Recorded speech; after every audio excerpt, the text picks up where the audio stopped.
Mm-hmm.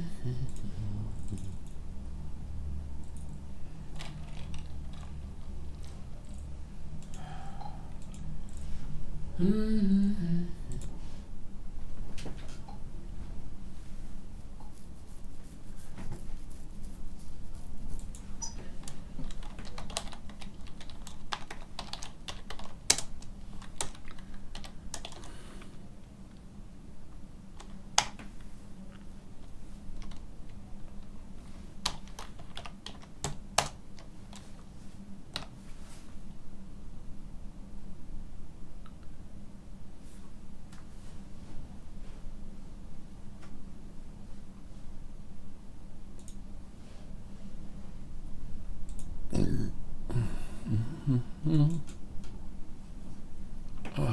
But references must be initialized.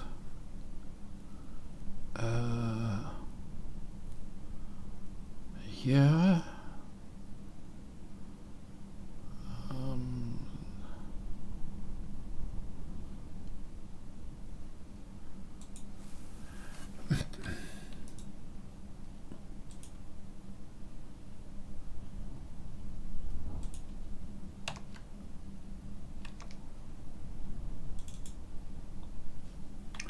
Oh.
Hey Garcia, how you doing?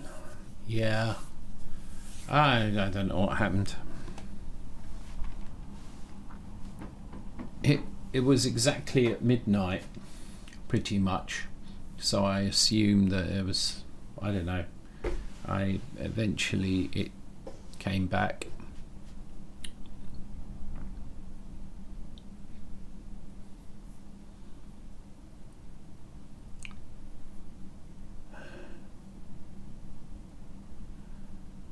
Good day to you too.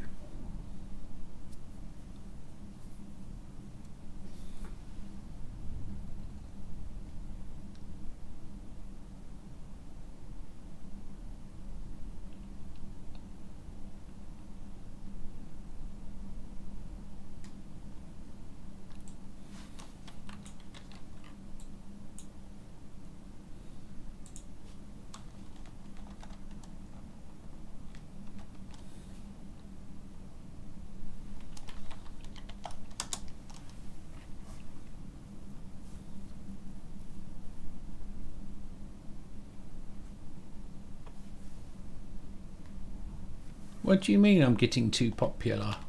Hey Zag, you missed the party. We had like 100% more people here than normal.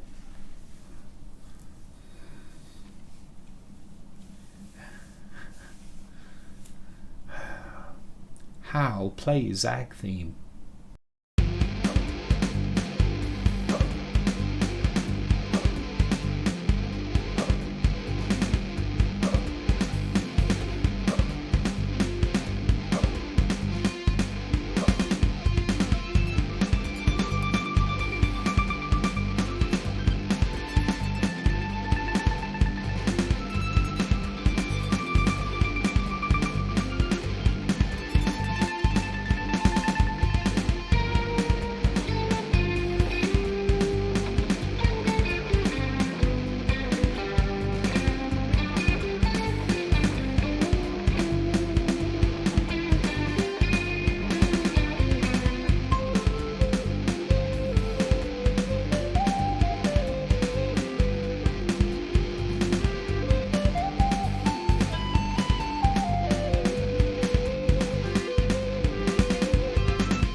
What do you think of that? Zag is back. Yeah. Exactly. Zag is back. Hello.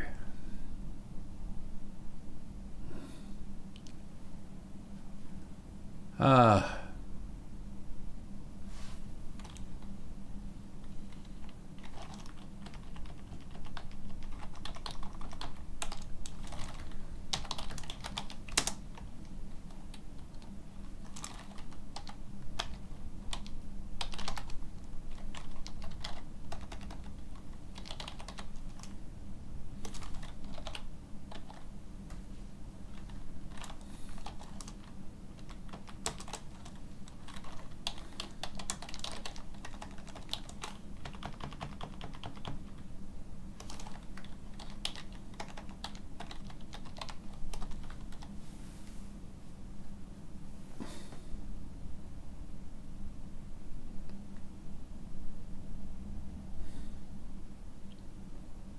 I don't call them a climate alarmist.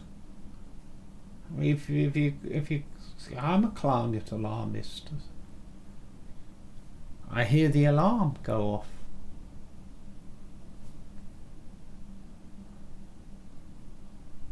I don't think I'm not a climate alarmist myself, but the question is how one reacts to the alarm.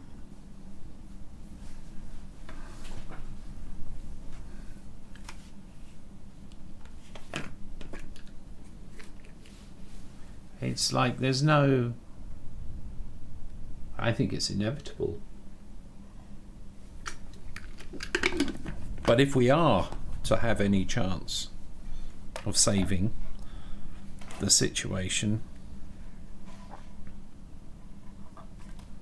we have to start with this. This is an Alan Watts philosophy thing, which is very wise, a little difficult to grapple with, but very actually true.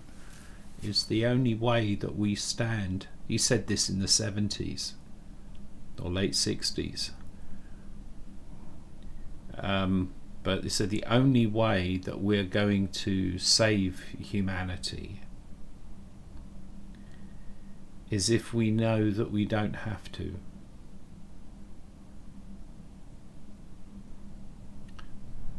It's like when we make decisions that are based on fear,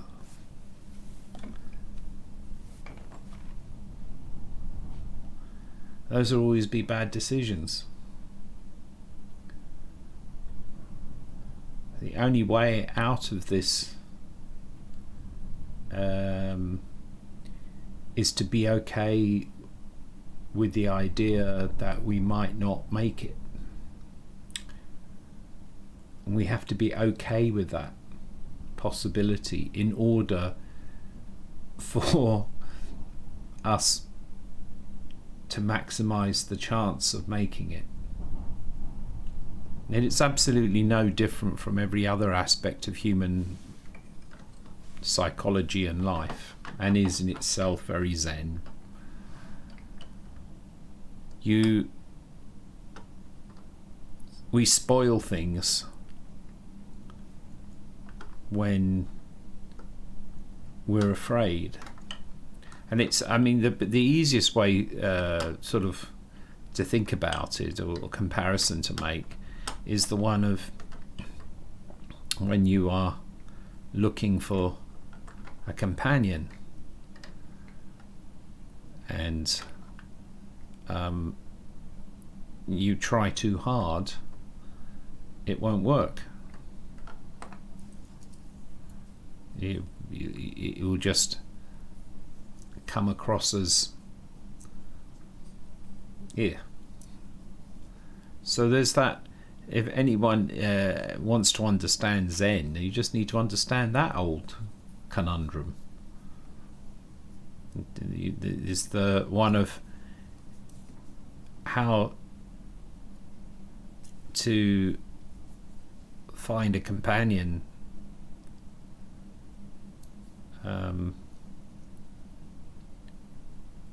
without trying too hard. It turns out that's the secret to life. And we try too hard. Or there are many kind of facets to this. The other one is the idea, was also Alan Watts, the idea that, you know, we can't improve ourselves. He's probably quite right about that. How can we improve ourselves if we are the ones who do the improving are the ones who need to be improved? It's like lifting yourself up by your bootstraps. You can't do it. Now, maybe there's a slight exaggeration to make a point, but essentially it's true. We really cannot improve ourselves. This is evidenced by the way that people spend an awful lot of energy trying to improve themselves with very little result, often. And then when somebody actually does manage to improve themselves, it's such a shock to everybody that they are paraded up and down as examples to us all. But It's actually really hard to change oneself. And but you see, if you just don't try to change yourself, if you start from a position of accepting the situation, you see the connection, accepting the situation, accepting who you are, and you stop trying to improve yourself. You could look at do or do not, there is no try, might even be connected with this. Yeah, you stop trying to improve yourself, and then that releases an awful lot of energy for you that you were throwing into trying to change yourself, and you can divert that energy into other things where you're not trying to change, you're not trying to improve yourself, and you can become more relaxed about yourself, and you can become more relaxed about life by not trying to improve yourself. And as you wander around, people look at you and they'll see that you're different in some way, and they'll say, my, hasn't he improved? And this is, you can't get much more zen than that, but you know what, that is the point. The only way we can get out of any difficult situation like this kind of thing is to start from a position of we don't have to. It's okay if we don't. And I think that's the reality with global warming, because it doesn't mean one does nothing about it, but it does mean, and most of us can't do anything about it, but what it does mean is that we're okay with it if it doesn't work out. Just like if you want to get that companion you have an eye on,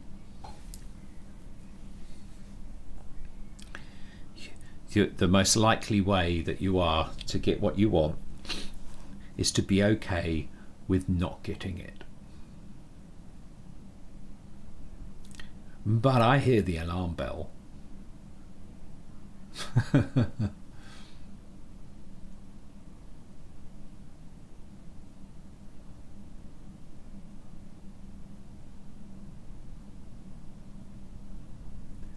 No people are looking as long as you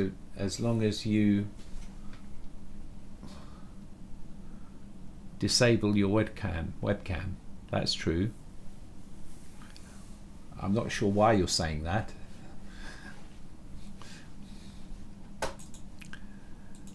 I'm not sure of much these days. Get current rules. I can get the current rules. So why is it say identifier not found?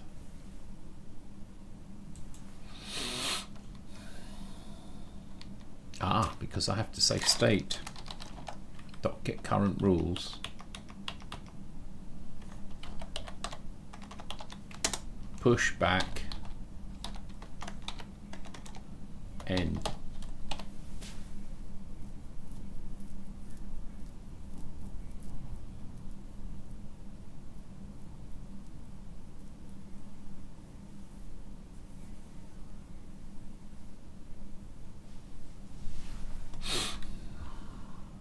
So, okay, well, if that's the case, then I'm going to have to, that's all really in need of a refactoring. This is terrible code, but I'm going with it because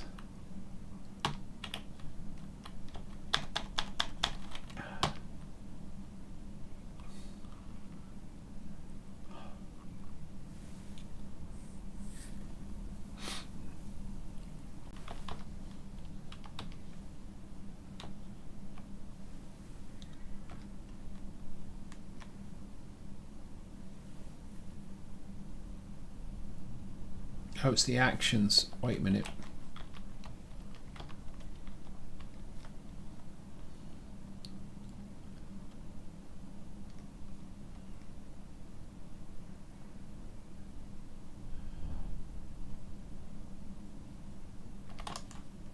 Right.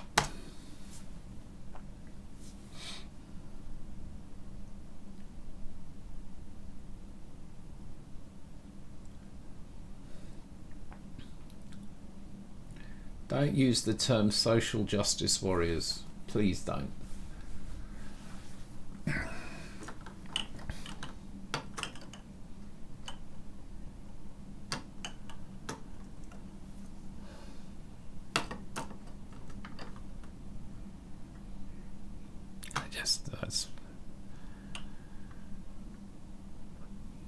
That's just one of them. It's not a nice term because it's misused. I mean, it's people who believe in being social, believe in justice, and believe in fighting for that.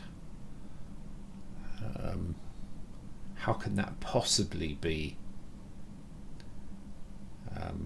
a derogatory thing? But people, they care about things that are unimportant. That's the insincere seriousness. You can tell because people live lives where they are all caught up in stuff that really isn't very important. And the way that you know that is the case is that then sometimes people have a shock. You know, they have a near-death experience or something else happens in their lives that gives them this shock, and it knocks them. And then after it knocks them, they suddenly realise what's important. They shift from an insincere seriousness to at least a sincere seriousness. It's even better if you can shift to a sincere lightness.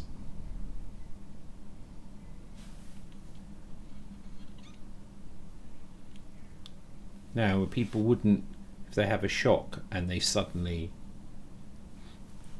that transition happens, that wouldn't be the case if it was sincere. If it was sincere, then the shock wouldn't do anything.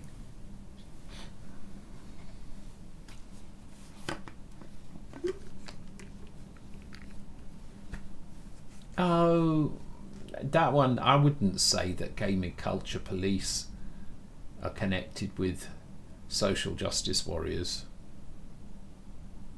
I don't think there are any social justice warriors in the gamer culture police, frankly, because the gamer culture police are often complaining about social justice warriors.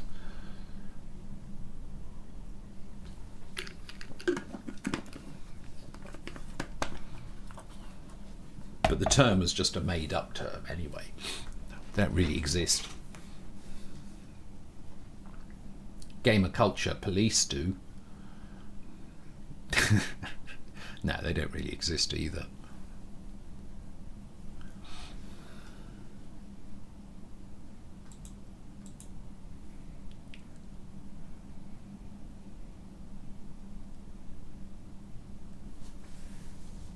What do you mean by that, Mike? Because there are many people who think many things, you know. So whichever way you want to look at who's saying what now. I still think the vast majority of people that you meet every day have nothing to do with any of this. It's very easy to get caught up with the online world and think that's everything. But actually, the majority of people really don't give a damn, I think. It's like Gamergate. He's like, oh, Gamergate, oh, that was so huge, wasn't it? It certainly fed a few journalists and media influencers for a while.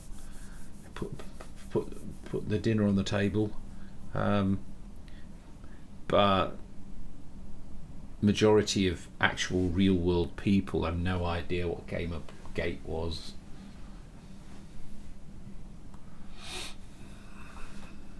I think.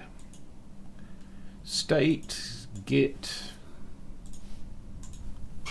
current rules, push back. I can push back current rules, but I need to set up the current rule. This add action and the current rule. This is very slow progress here because the code is that bad. It needs a refactoring, but I don't want to do that refactoring just yet. I want to get this little piece of functionality going, and then I'll do the refactoring. But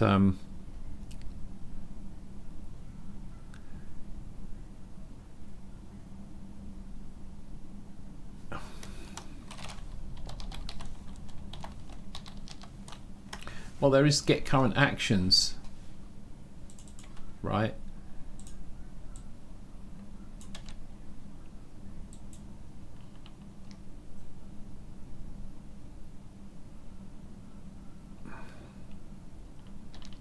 So get current actions.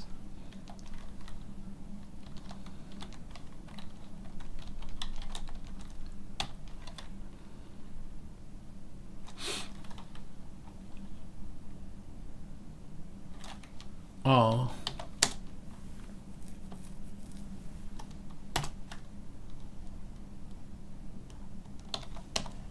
actions. So if I go to the definition of this,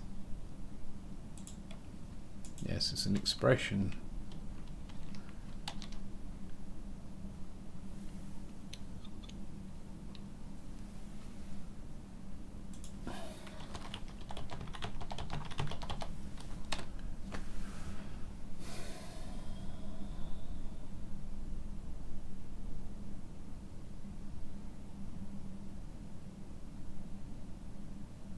Well, what do you mean by critical theories? I don't actually. What's the meaning of critical theories anyway? Probably some.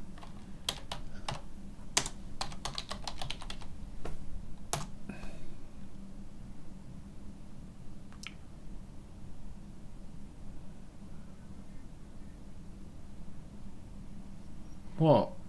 It's a term that describes.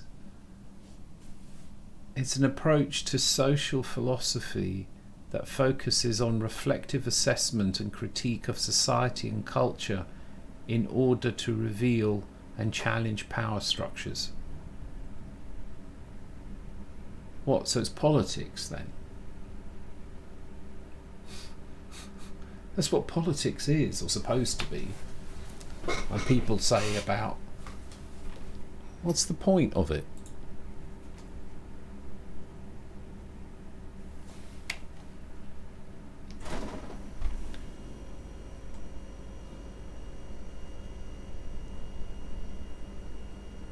With origins in sociology and literary criticism, it argues that social problems are influenced and created more by societal structures and cultural assumptions than by individual and psychological factors. Well, duh. If you've got like 1 million people altogether, the result of what you get from that 1 million people is going to be the product of the 1 million people. I mean, it's the group behavior, group intelligence, group patterns. It's like, it's saying nothing of any.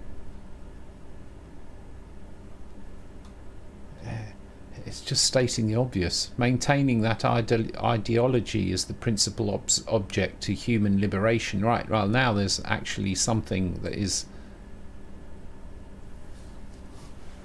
maintaining that ideology is the principal obstacle to human liberation. flipping heck.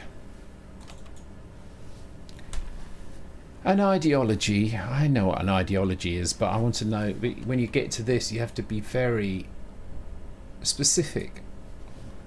Is a set of beliefs or philosophies attributed to a person or group of persons, especially as held for reasons that are not purely epistemic, in which practical elements are as prominent as theoretical ones. Especially is a branch of philosophy concerned with knowledge. Epistemologists study the nature, origin and scope of knowledge. Epistemic justification, the rationality of belief, and it's one of the four main branches of philosophy. So it's where you're looking at language. Okay, so what the hell does this mean? Not purely language based. So an ideology is a set of beliefs or philosophies attributed to a person or group of persons. Well, you know what does it mean to be attributed? I can't search that. What does it mean to be attributed to? It means it started somewhere.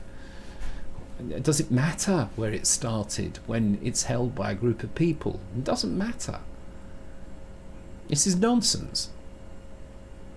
Especially as held for reasons that are not purely epistemic. So, especially held for reasons that are not language, from language. So then an ideology is a set of beliefs or philosophies attributed to a person or group of persons. So it's a set of, actually it's quite interesting. An ideology, according to this definition, is a set of beliefs which do not have a root in language. And they are held for some reason beyond language. And so that's what that means when it says in which practical elements are as prominent as theoretical ones. What does practical mean? Practical elements? Theoretical. And it's also invalid to say that it's theoretical.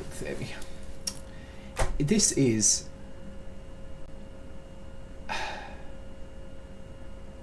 I always took the word ideology to be a set of ideas, formerly applied primarily to economic, political and religious theories and policies. Theories and policies? In a tradition going back to Karl Marx and Friedrich Engels, more recent use treats the term as mainly condemnatory. Really?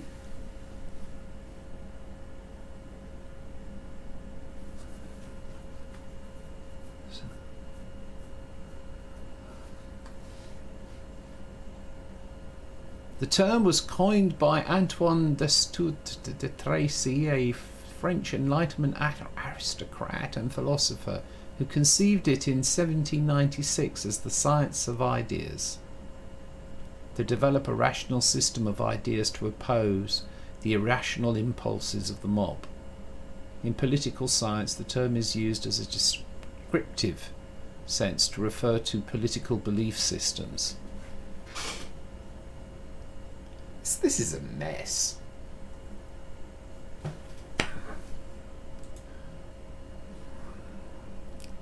So, maintaining ideology in this sense, because the problem is that if you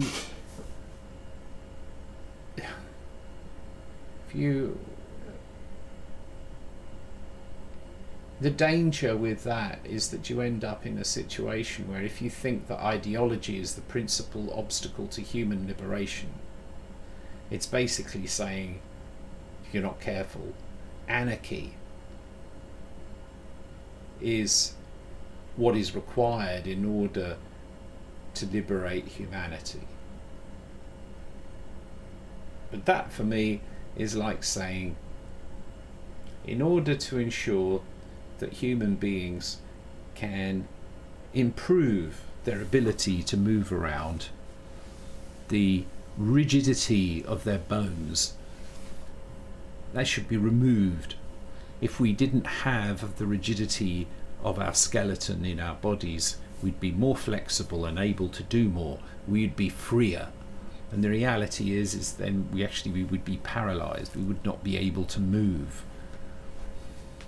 In other words, you need some kind of framework to provide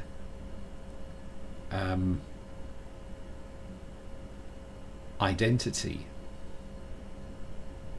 So actually what's interesting about this is that you can see how ideals or believing in things can be twisted into being something that actually traps human beings and reduces their freedoms.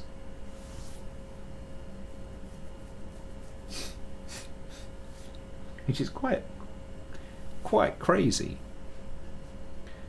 What about the freedom to believe, or the freedom to create your own structure and your own framework by which you live? What about that freedom? Or living one's life to a set of ideals? How's that different from an ideology? Now, the moment that you don't believe in anything anymore, and nobody believes in anything anymore,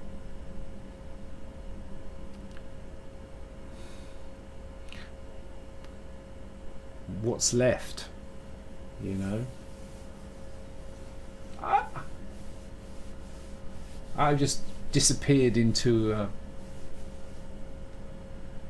thing. It's cultural, not political. I mean, what's the difference? They believe that knowledge comes from lived experience. Well, yes, but what's missed is that we interpret our lived experience by breaking it down into abstractions, by making abstractions in our observation of it that's based in language. So you can't actually separate one from the other, and to try is a delusion. Unless we go back to not being religious here, but just one of the other philosophers, famous philosophers, Jesus, said that we should all be more like children. When he's talking about the innocence of the child, is the innocence that comes from not being bogged down by language. So, or put it another way, language is a wonderful tool, and it's a horrible master. And all I can see when I look at this kind of stuff is just a tangle of words. It's like a psychosis. Hello, Mark.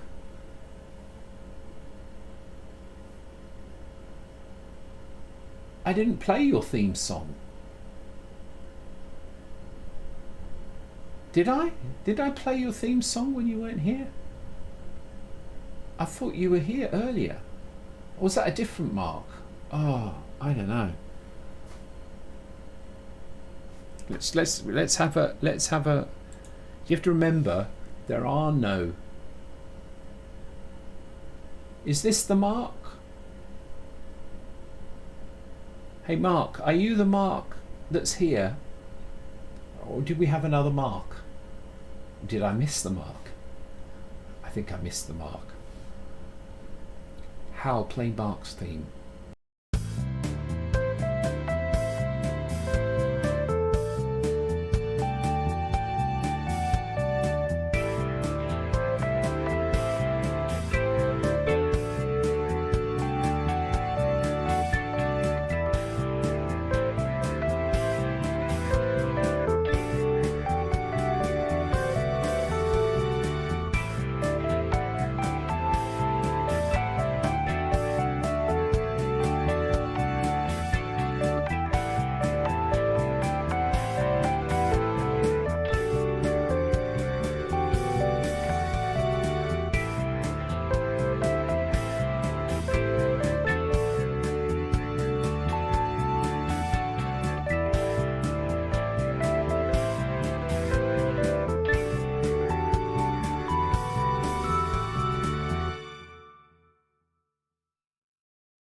Come on.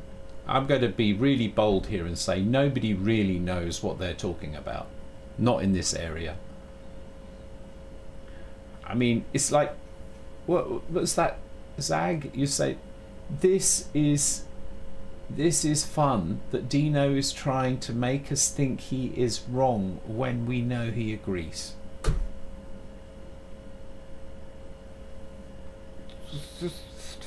What is that?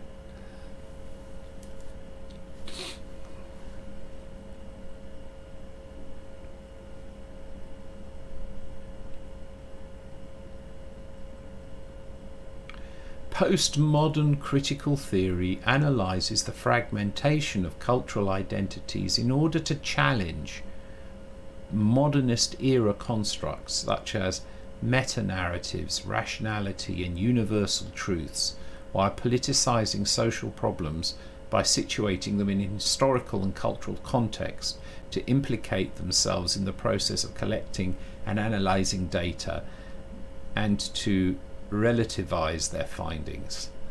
Oh dear God.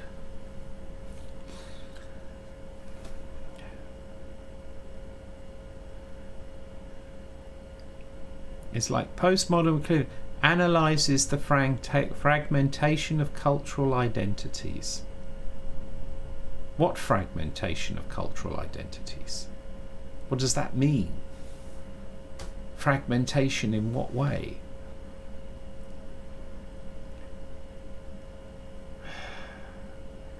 To challenge constructs such as meta-narratives and rationality. Yeah, there we go. Rationality. Right. Rationality is the quality or state of being rational. So in other words, we need to be irrational.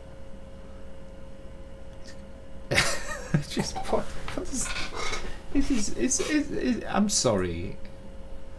I think it disappeared up its own, you know.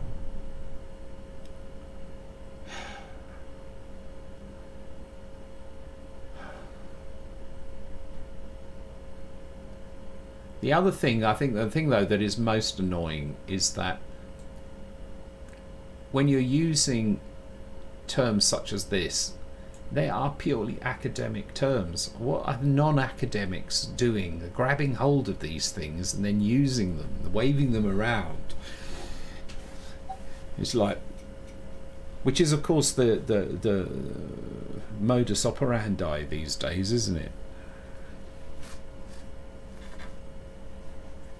You know, somebody says something reasonable and valid and just, and puts a perspective on a situation. They not doing it because they have any axe to grind. They could be just looking at the situation and make the observation and say, wouldn't it be a good idea to do this or whatever? And then up pops somebody who calls it virtue signalling or some such nonsense like that. And it's like, I'll tell you exactly what it is. It's an attempt to stop the conversation. It's an attempt to invalidate a viewpoint because the person trying to make that invalidation feels uncomfortable with whatever is being said, but does not want to be seen to be uncomfortable with it. So thus you get this rather complex twist that occurs because, you know, it's the old classic. They want to challenge something, but what they're challenging is that a person cares. So the problem is that they have to challenge the person who says something because they care in a way that does not reveal that they themselves care about the fact that the other person cares. This is a summary of everything online that I see with this kind of battle, which just drives me nuts. That's why from certain groups, when they're challenging certain viewpoints, usually it's the challenge of people who care about something enough that they open their mouths and they talk about it and they say how this needs to be thought about, how this should be considered, and really, honestly, what about this over here?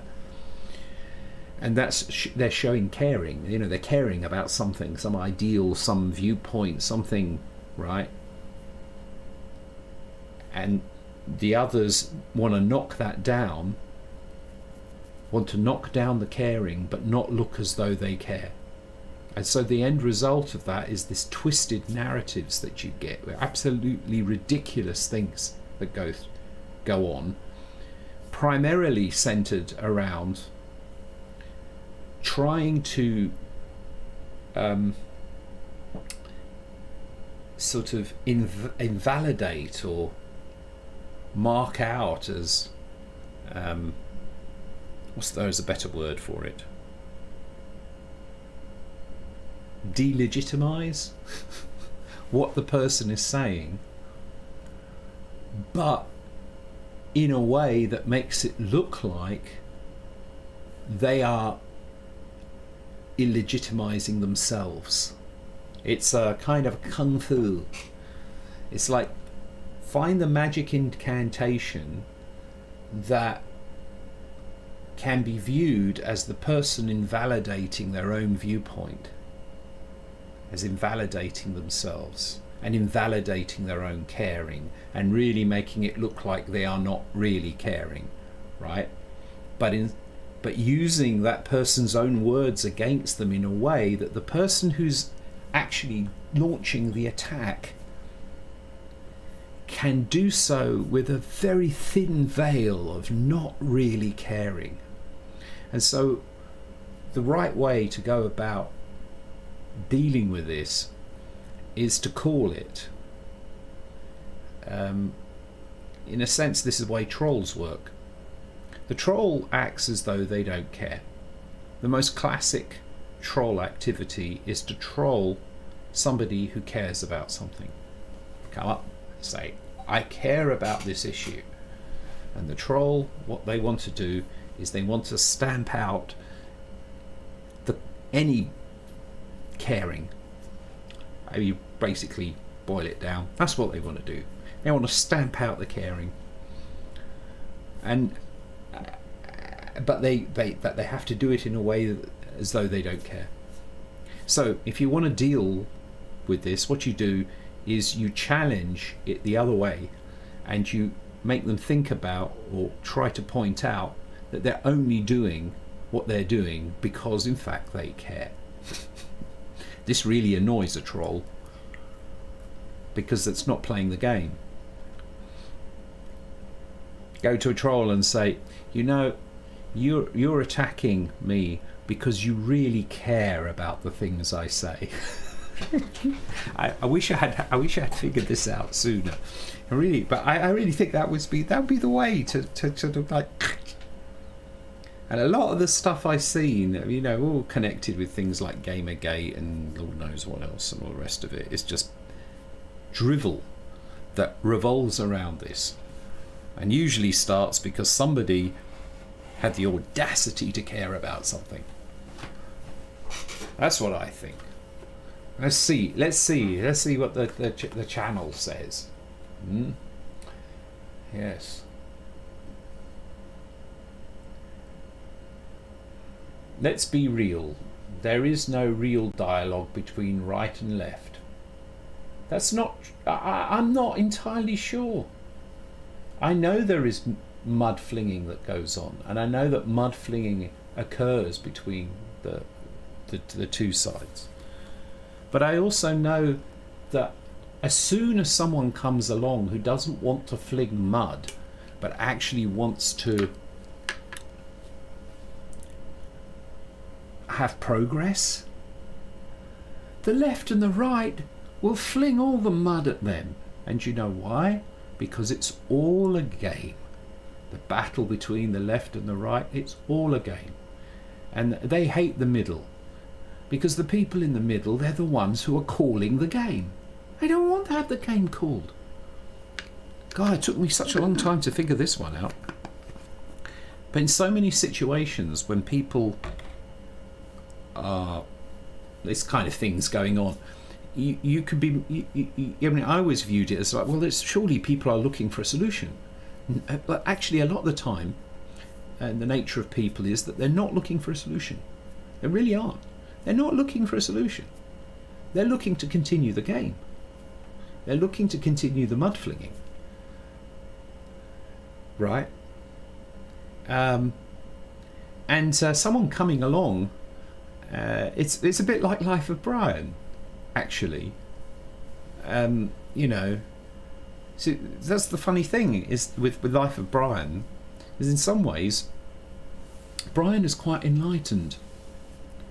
You know, when he's standing there and he's saying, you don't have to follow me, you don't have to follow anybody.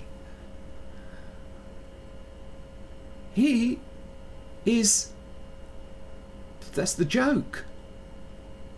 In fact, I don't know, I'm dissecting and analysing Life of Brian, but I just realised that this is quite cute, because he's in the middle of everything, and he suffers for his being in the middle, and he's trying.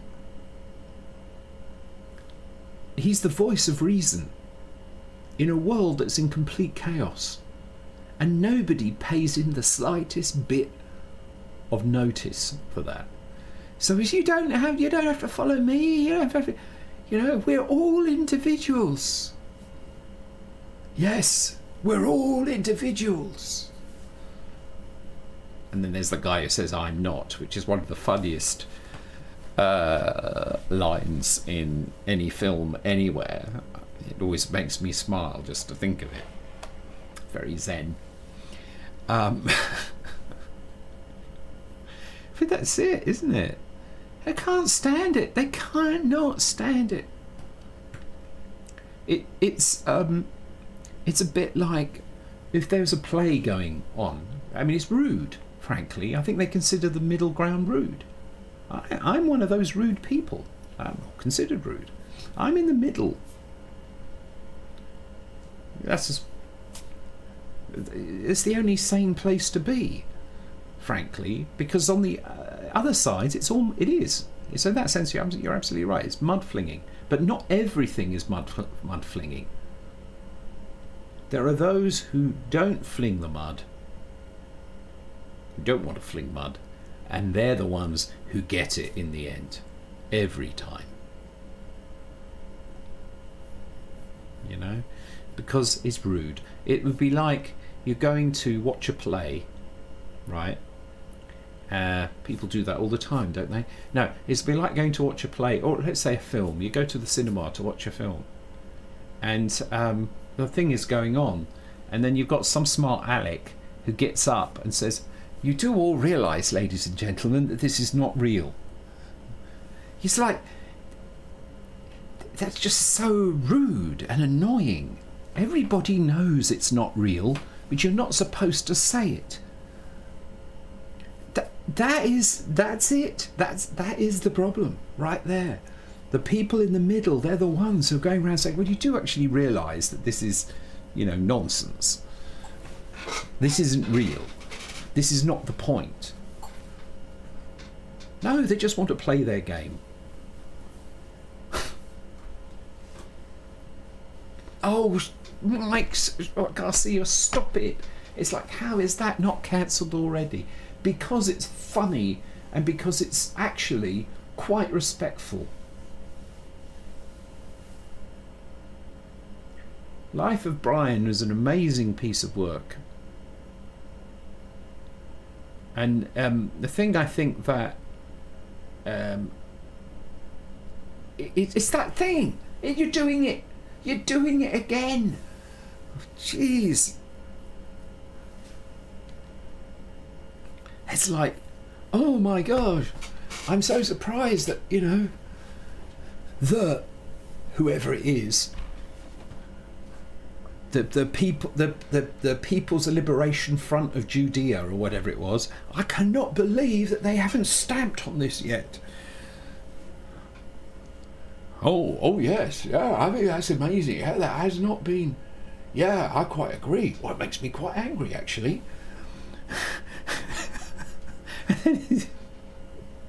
And then you get a whole sort of war fought over nothing.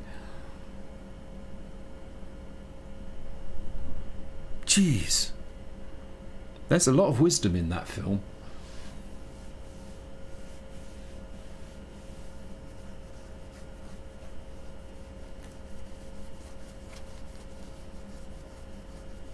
But the thing about call-out culture is that there would be nothing wrong with that if there was due process.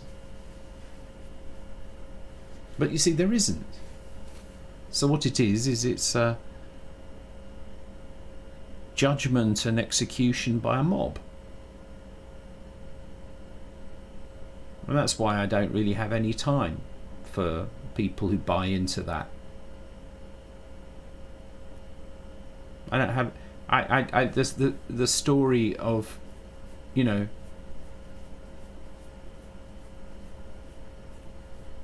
of people who've committed suicide because of things that an ex-partner of theirs have said. Cut a long story short, I mean, this happens, and it just like, what? So it's enough for somebody to say something, you know. And it's like, well, what happened to balance and fairness and you know, due process? There is none. That's the problem with cancel culture as well. There was the story of a firefighter whose life was wrecked because a bunch of people online thought that he was involved in some demonstration or one of those things that, you know, that was going on. And yeah, you just got a mob of people. Why do they do this? Why do they do it? Because it's a game. But this is the way that mob mentalities work. It's a game, but they don't want to call it a game. They want to take it seriously. It's like getting completely sucked into a plot so much that you actually you forget. And so the line between fact and, you know, feeling, it's the worst one of all, isn't it? Is when it's about emotion and feeling, but certain people and groups are acting emotionally, but since they cannot admit to it and have to rationalize everything, they cannot admit it's emotional. So what they do is they reframe it in such a way, and they find ways of justifying it logically until it becomes the facts are there, and then they go and do their cancelling of someone. Okay, as is the case with this firefighter. It had nothing to do. It wasn't him. It was just a bunch of people who thought it was, and they go and make that justification and go ahead with all that righteousness, the same righteousness, no doubt, that drove the Crusades. You know, this is no different from a religious righteousness, actually, and not based on logic, because if it was based on logic, it wouldn't have happened. This is, you know, we've been watching Battlestar Galactica. There is a really, really poignant and relevant part of, well, there's lots of things are. It's all about the human condition, right? And so there's Gator, who, in the spoilers, the Cylons basically kept the humans in under siege, military siege or whatever. So it's like playing out the situation of where a country has been invaded. In effect, is the same kind of thing. And the president, Gaius Baltar, he's just narcissistic, whatever. He's doing what he's really just thinking about himself all the time. But his assistant is this Gator. So he was working on the face of it with the enemy. But actually what he was doing was he was feeding information to the resistance. But he did it in a way that nobody knew it was him, which is probably a wise thing. There was this dog bowl, and you would turn the dog bowl over. Always wondered how this ever started. They would turn the dog bowl over, and that would indicate that some intelligence had been put somewhere, and they never knew who it was. So of course, fast forward, eventually they escape, and they get rescued by Galactica. So of course, though, that isn't enough. Everybody's got out. But the thing is that there were people there were humans who were working with the Cylons. This will always happen. Because there are gullible people, or there are people who are scared, and it's unfortunate, but it's true. This will happen. Now, guess what happened?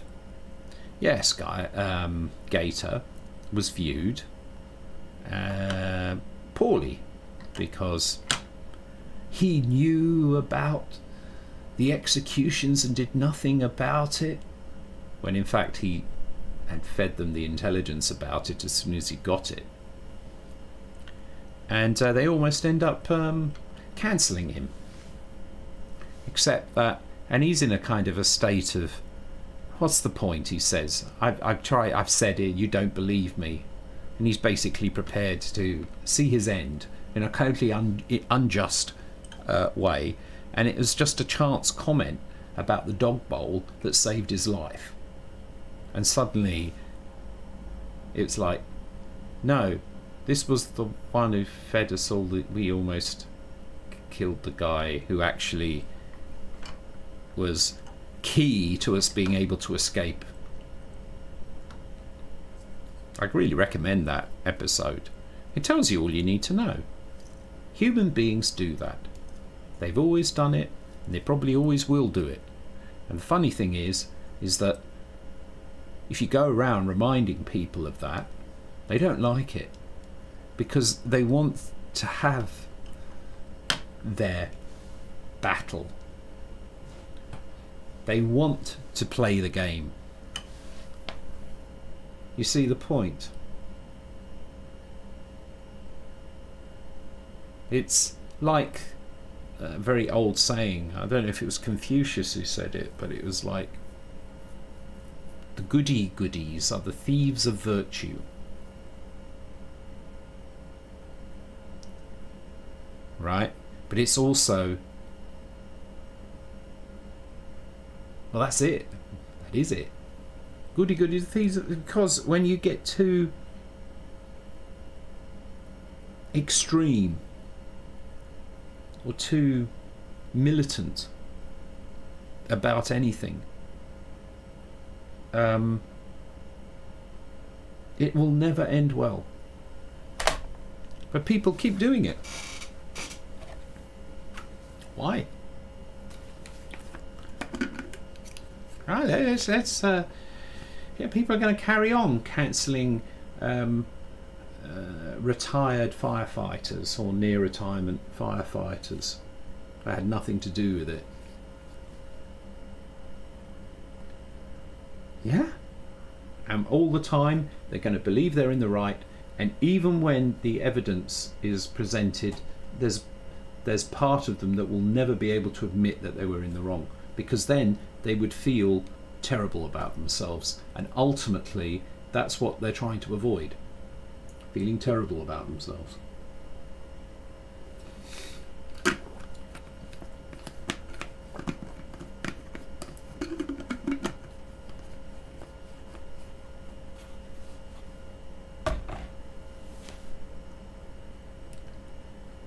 You're saying, Zag, that you invented internet trolling. That's a pretty big claim. You know what? I don't believe you.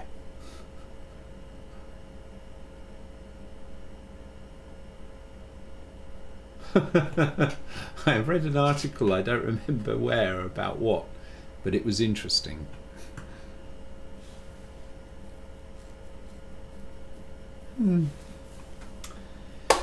Anyway, enough of this.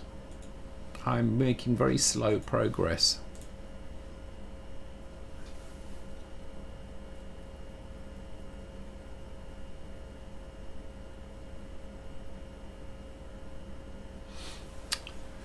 Get current actions, push.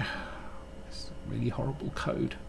Get current actions, push back that action, and then I can put these. It didn't compile, did it? That was it. Identifier not found. You see that I'm in FIVM, get current actions. Or is it state?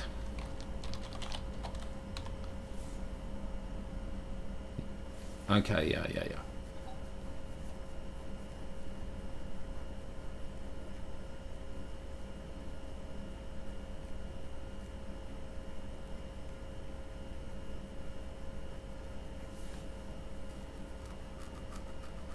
Goodwin's law, is that the one that everything, well, every discussion these days, does every discussion, is that every Goodwin's law? Because I think it needs to be updated, doesn't it?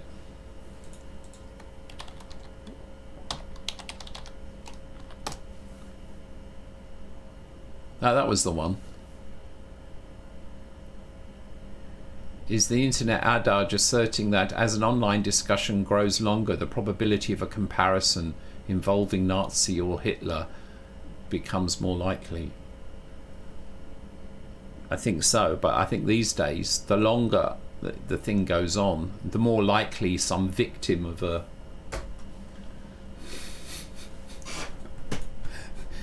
the sooner that a scapegoat will be found. Yeah, you know, as it goes on, the more likely a scapegoat will be found. There is that as well. Who are we going to blame for our misery? Who is it going to be? Which group?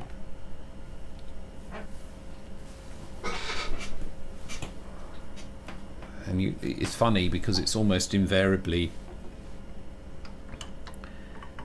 people displaying some kind of individualism.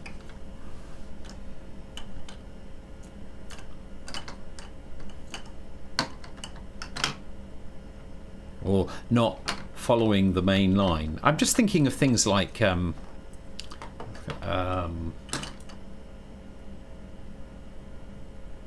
hippies, but it's very old, right? So, but there was certainly a time when people make jokes about hippies, and then it's hipsters. I don't know what's the status of. I haven't really come across people talking about. Is it gone out of fashion to criticise hipsters? It's like, oh shit, that's not what I want to talk about. Hipsters. It's like, what was hipster? A person who follows the latest trends and fashions, especially those regarded as being outside the cultural mainstream.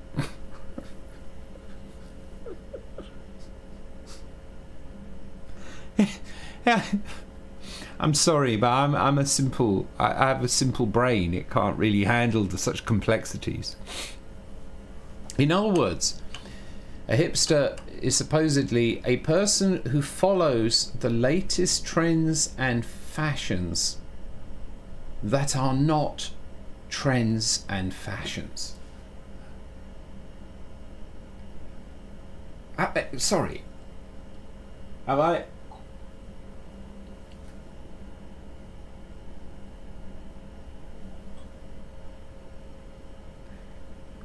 Am I wrong? I'm quite prepared to be wrong. I'll be quite happy to be wrong. A person who follows the latest trends and fashions, especially those regarded as being outside the cultural mainstream.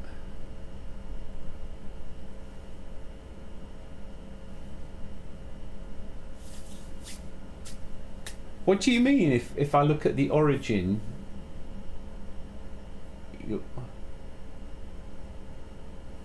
Well, I don't know what you're saying, Zag. Are you saying that it's dangerous to discuss the ridiculing of hipsters? It's just that's taboo, is it? Is it because it reveals the game? I mean, it really annoys me, but it annoys me in all forms, that kind of thing. But it's just like a person who follows the latest trends and fashions, especially those regarded as not being trends and fashions, i.e. being outside the cultural mainstream.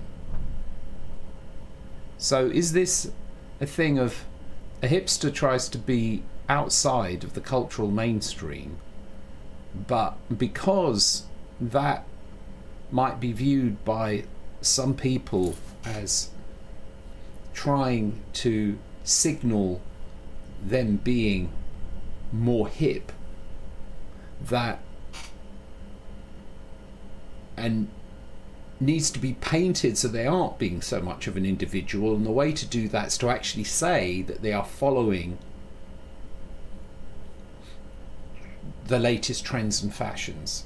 So in other words, to deny that they're trying to be individual. Now, having said that, there is a common theme between, there is a similarity between all that particular cultural stereotype, but there are all kinds of stereotypes. Why pick on this one?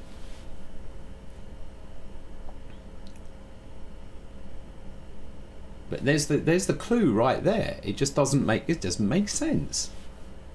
So are we saying that they follow the trends and fashions, or that they don't follow the trends and fashions?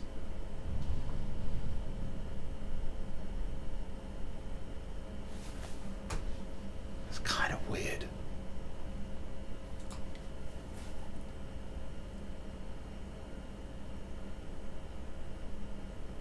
But that's generalization. Is it that you throw the label of hipster at people that you observe? Are you basically pattern matching and then making a generalization? It's the trend of not following trends. That sounds very Zen to me.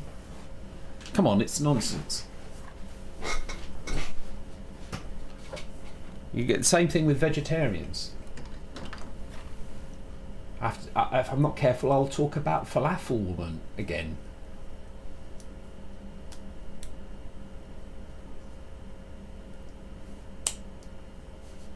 I hate these generalizations. It's probably more likely that the word hipster is something that is used to label people that fit a certain pattern.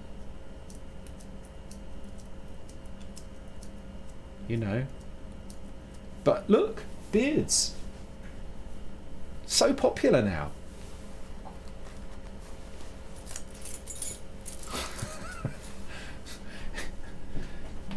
Yeah, it's meaningless. But the thing is, it upsets people. You know. I know. So it's like that's the point. That's the thing that gets forgotten. There's nothing. People should be able to express themselves. It doesn't hurt other people.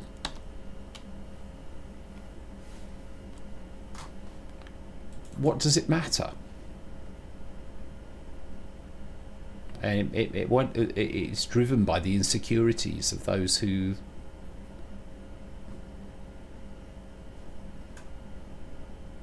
perpetuate the thing.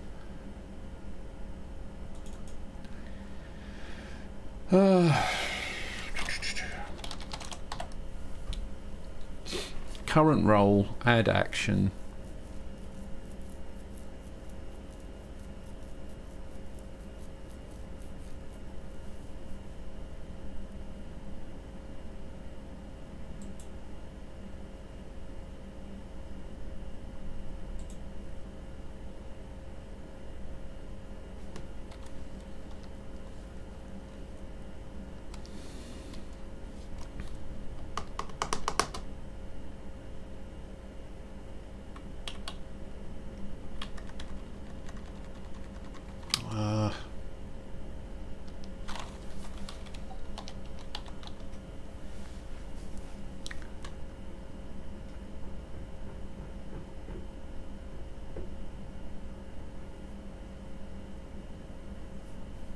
I hate this code. Oh, where is this stuff stored?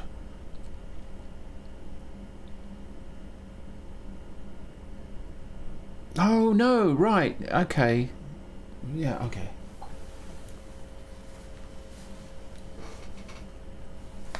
Yeah, it's like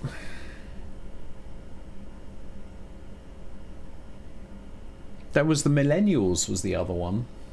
Everybody was complaining about millennials. Why?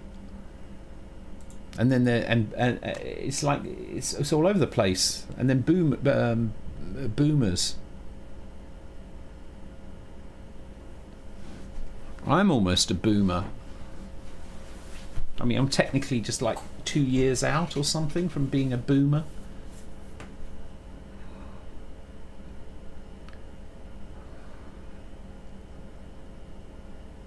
I find it's really insulting.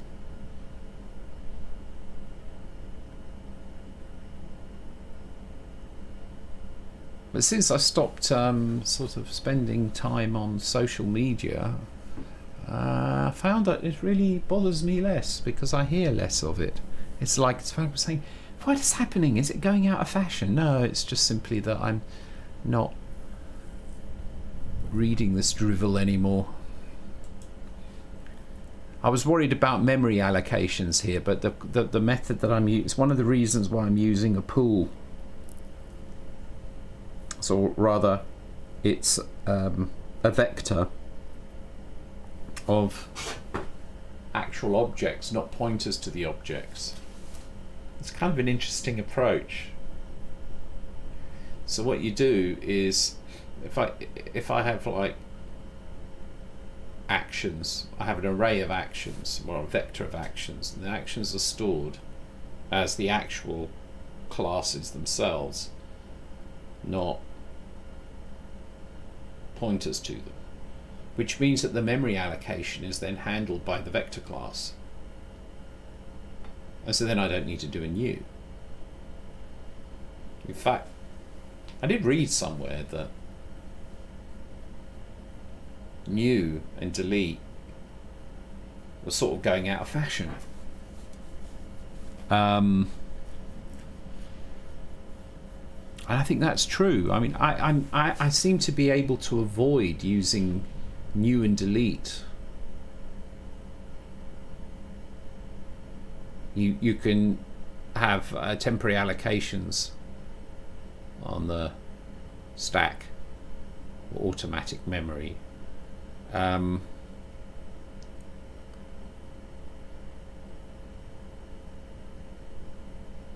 You can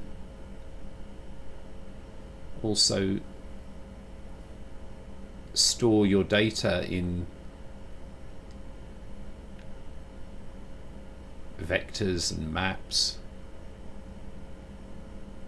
and then index it. So that's basically what I'm doing here, is like, but that's what I need to refactor. But the idea, I just refactor because it's just all loose commands. They're not wrapped up in functions, but to wrap them up in functions, I need to think about the architecture. But I'm pushing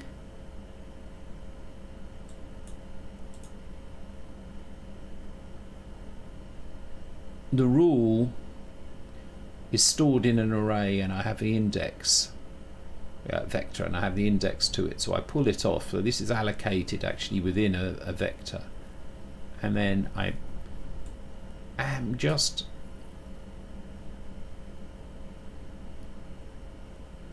pushing this back. This is an expression, so this is going to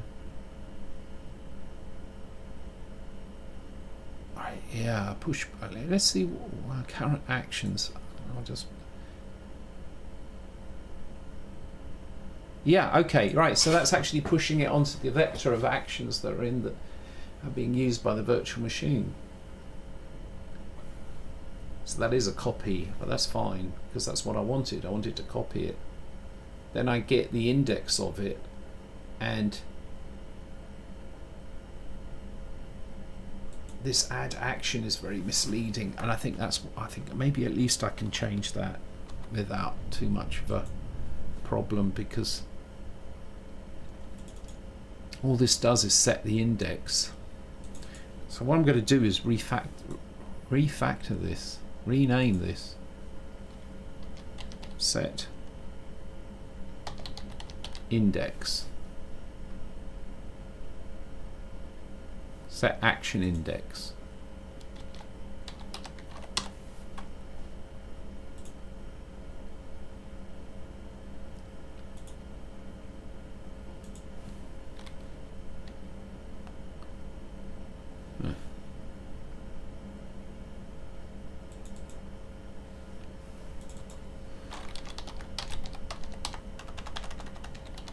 Don't know why it didn't rename that.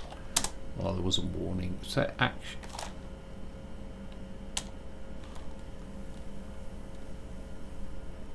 No, it's the wrong.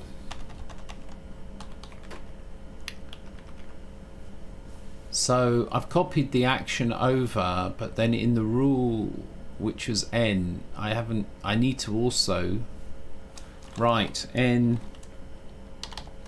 dot set action index to I. That makes more sense.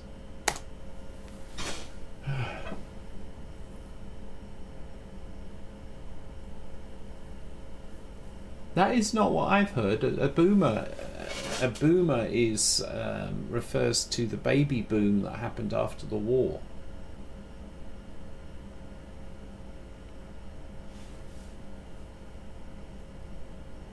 So it's like a generation thing, like Generation X.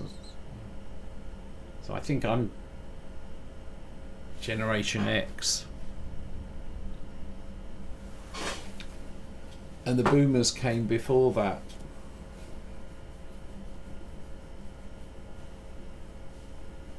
And I suppose, I don't know. I mean, I came across once. Oh,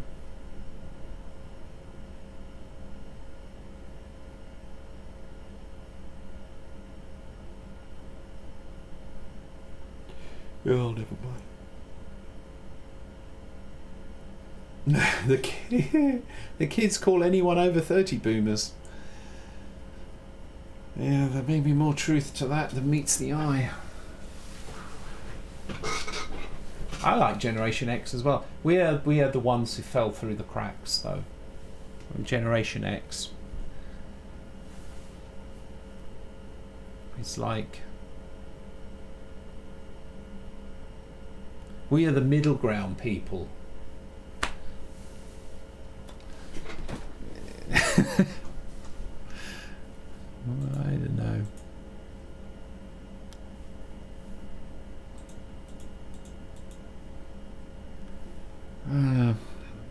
Set action index.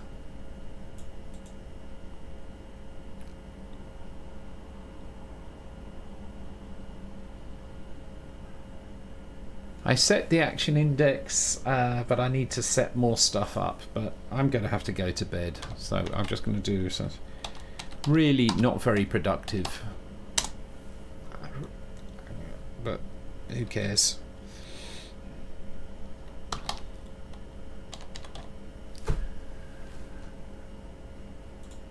I'll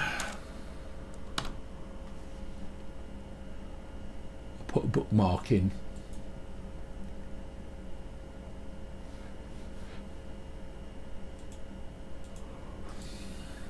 So, yeah. No. Boom, boom, boom, boom, boom, boom, boom, boom, boom.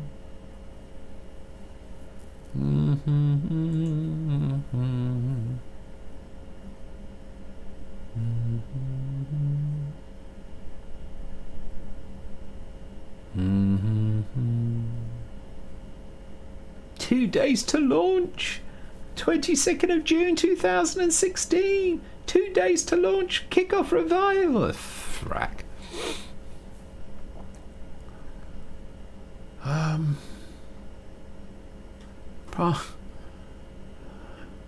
There's some other music-y things. Ah, yes. The Acorn Atom boot time. That Acorn Atom. Look how long this computer takes to boot. You ready?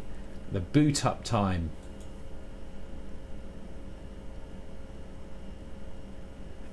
That's just amazing, isn't it? And to think computers now 20,000 times faster. It should be even faster now than it was then.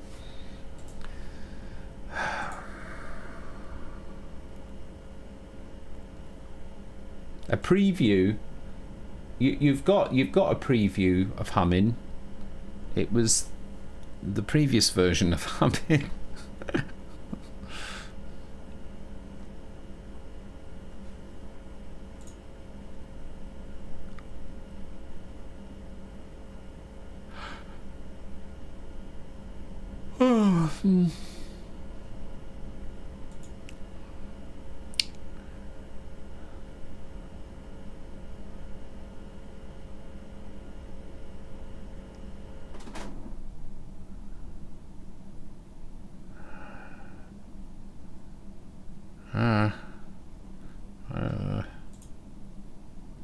La la la la la. What? With autumn leaves, choosing other stuff. Don't call me a loser. Let's do this one. Oh, it's actually public. I didn't need to go through all of that. I'll leave you with "Don't call me a loser." You can call me a loser if you like. I don't care. By not caring, I win.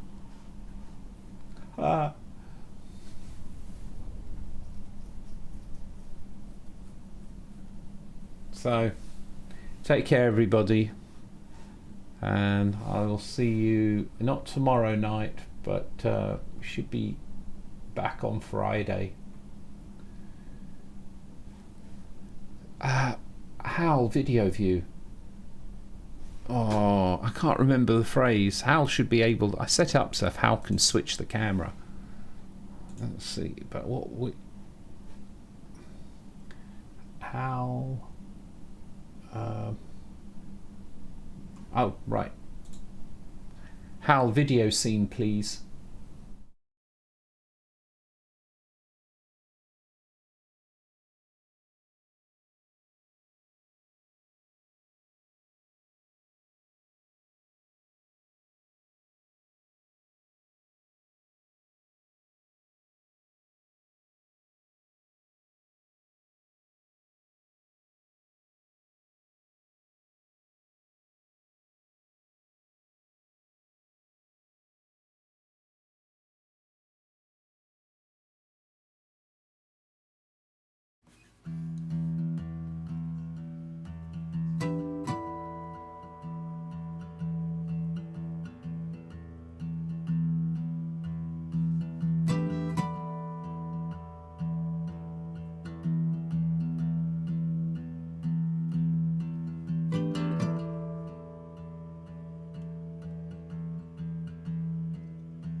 Don't call me a loser. Don't call me a fool. Don't call me a loser, baby, baby, don't call me a fool. All I need is a guitar in my hand, a breeze on my knees, to go anywhere and just do what I please. Now don't call me a loser, 'cause I ain't that. Don't you call me a loser, baby, unless you can lose something that you've never had. Now don't call me a loser, don't you call me a fool. Don't call me a loser, baby, babe, I ain't pinned by your rules. All I need is a guitar in my hand, my voice up high, there ain't no cloud I can't reach in the sky. So don't call me a loser, 'cause I ain't that. Don't you call me a loser, baby, unless you can lose something that you've never had. Oh. Call me a loser, no, no.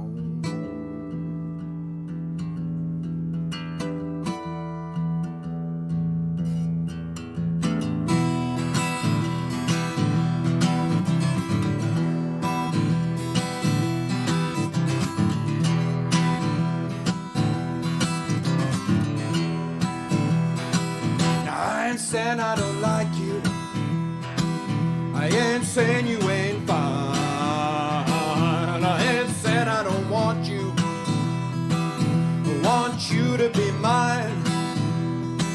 But I've come to realize love's not in your eyes, it's only something else in disguise. Now don't call me a loser, no, not you. Don't you call me a loser, baby, I ain't gonna lose what I've got with you. Don't call me a loser, whoa, no.